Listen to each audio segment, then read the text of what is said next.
Hello, everyone, and welcome to another episode of the Wise Decision Maker Show, where we help you make the wisest and most profitable decisions. My name is Dr. Gleb Tsipursky. I'm the CEO of Disaster Avoidance Experts, the future of work consultancy that sponsors the Wise Decision Maker Show. And I'm joined today by Jeff. Jeff, can you please introduce yourself and tell us a little bit about what you do? Thanks, Dr. Gleb. Jeff Williams here. I work for Paychex. I've got a couple of responsibilities for the firm. One of them is for our mid-market clients. So that's for our bigger customers. And I'm responsible for their satisfaction and the operating performance and the financial performance of that business. And I'm also accountable for our HR solutions business unit. So the HR services that we sell to all of our clients, those services run through my groups. And thinking about the HR services in particular, one of the things you're focusing on is hybrid work. How do you do that effectively? Flexible work. Tell me a little bit about what you've learned. What are some of the benefits of hybrid work from your perspective? Sure, they probably go into the categories of what's great for the employee, what's great for the employer, and then what's great at the intersection. So I think for the employee, what we've really seen coming out of the pandemic, no big surprise, but our research tells us that maintaining hybrid work arrangements are really important for workers' well-being. And they're important in an inflationary environment to make sure those workers are controlling their costs of work. So we see a worker who wants the flexibility that comes from a hybrid arrangement, and we're seeing that drive incremental satisfaction in their work experience and in their work-life balance. Then from a company standpoint, there's this opportunity in a very tight labor market still, despite some of the headlines, to be able to recruit from a much larger applicant pool. So you can expand if you're not constricted with a commuting catchment, you can expand your access to talent and skills pretty much wherever you can imagine getting them from. So that's a real benefit for employers. And then that intersection is finding presence with purpose. So when you do ask people together, you're doing it for things like deep collaboration and strategic planning and the things that matter to the company and to the employee both that can create a better business. So it's not just about being somewhere to be present, but it's about being somewhere to drive a better employment experience and a better business performance. Those are definitely benefits, but we've also seen some challenges. I helped 26 organizations figure out their future work policy, hybrid work, and we're definitely seeing a number of challenges that companies are trying to solve within the sphere of hybrid work. What have you seen as the challenges, and what are the best solutions to these challenges? Well, I think we've got a couple of challenges that are persistent.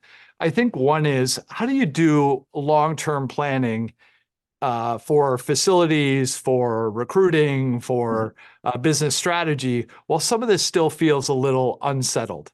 It still feels like we are getting back to work. We are returning to office. We are doing things, but I think those that are confident, they have the long-term picture on this figured out, might be a little bit overconfident. I think for employers, there's a perception that if I can't see it, maybe it's not happening. And the ability to maybe command and control the work is challenging from a tactical perspective.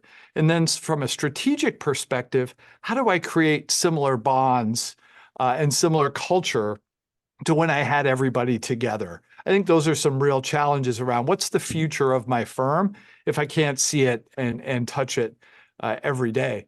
And I think for the employee, we've seen the statistics that would suggest pre-pandemic, we were experiencing about 1 in 5 having mental health challenges in the workplace. Those numbers are moving towards 1 in 3. And colleagues can feel isolated. They can feel like they don't have the help and support network around them that they used to have.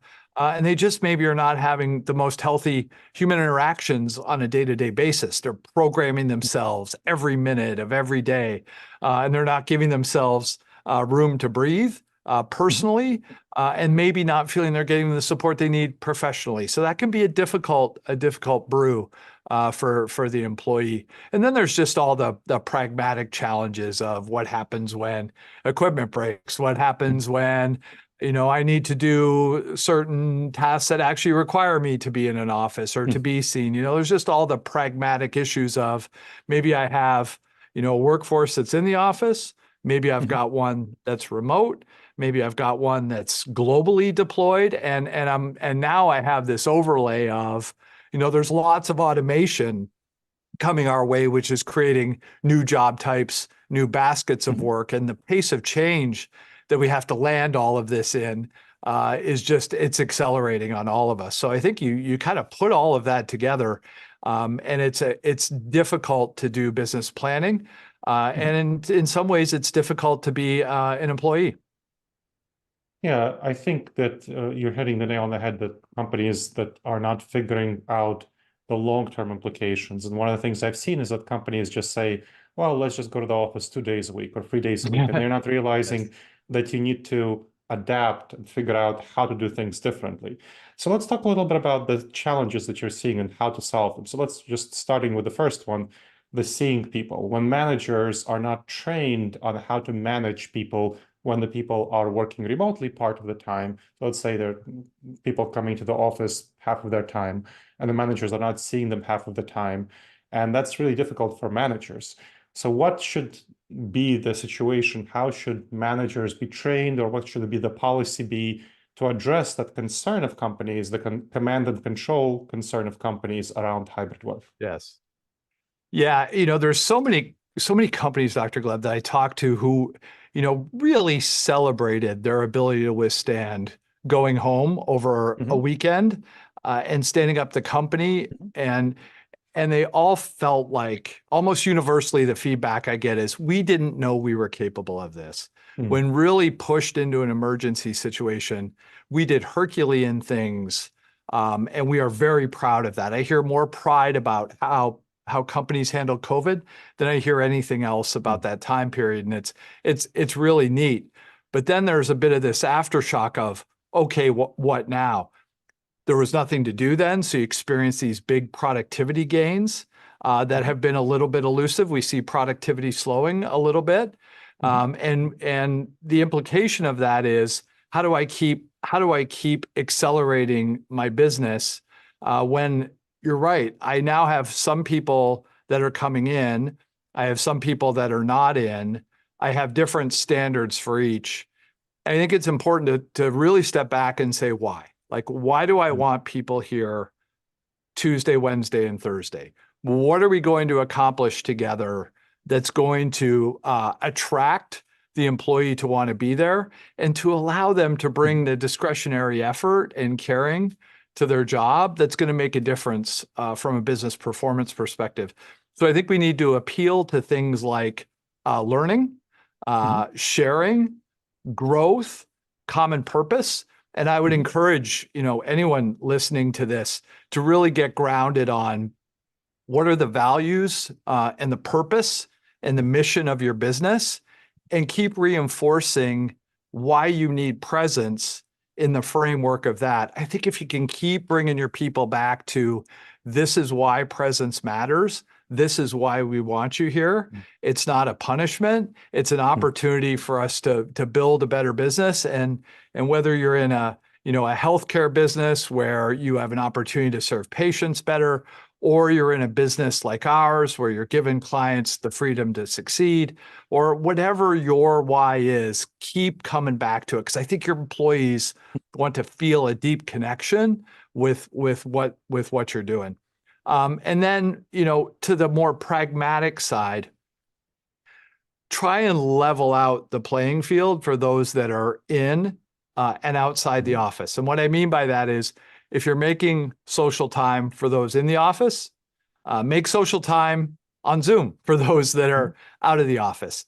If you're having very structured one-on-ones in person, make sure you're doing that as well. If you have monitoring capabilities and toolkits that maybe haven't kept pace with how quickly you send people home, make sure those things are, as much as you can, have a sense of fairness and equity and balance to them, across all of your populations. And I think if you keep grounded on some of those principles, keep high integrity, and maybe allow yourself a little bit of vulnerability with your employees that you haven't got it all figured out yet, and you actually need their help in the design of the future of work.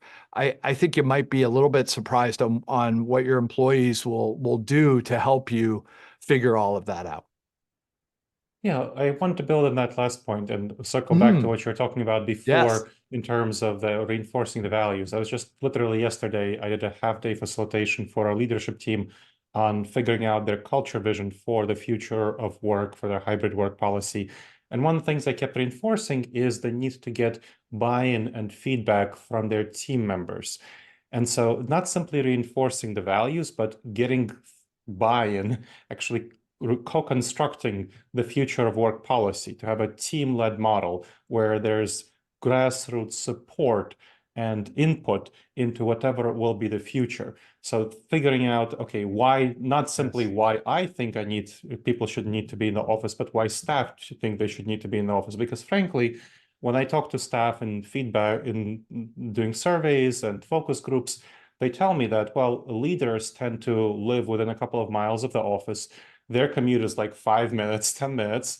That's pretty frequent, especially in high price venues, whereas they might have a commute of an hour to there and an hour back. And the commute is the number one reason why they don't want to go to the office. So they're like, well, how can I make sure that my commute is minimized while still seeing people and socializing and doing things that are in the office that are best done in the office? So those collaborative activities. So what are your perspectives Yeah. about how leaders should actually go about co-constructing this, not to have the command and control system, which is definitely somewhat of a problem if you don't get staff feedback and buy-in, but how is this decentralization of power and pushing down of decision-making and getting that feedback, how should it happen? Yeah, I think there's a couple of pragmatic tips I might offer on how to tackle it. If we as business leaders believe that presence with purpose is indeed important, Mhm. let's figure out what we believe our boundaries might be. So our boundaries might be, we do want to see people 2 to 3 days a week. We believe that deep collaboration during that time fosters better business performance, builds a great culture, grows the next generation of leaders in the firm. Like that might be our belief system. So if you take that as that's what's important to us and as an employer, does it matter as much whether it's Tuesday, Wednesday, Thursday, Monday, Wednesday, Friday? As an example, like our busy days may be in a certain time of week, but our employees may prioritize being able to work Mondays and Fridays at home. That might be the answer that works best for employees, and figuring out how to balance those needs of the presence, but also giving respect to when employees think those best days might be, I think creates another level of buy-in. And that commuting point is a great one. We get that one a lot, particularly as more and more people are coming back out into the world. Commuting times are inching back up everywhere.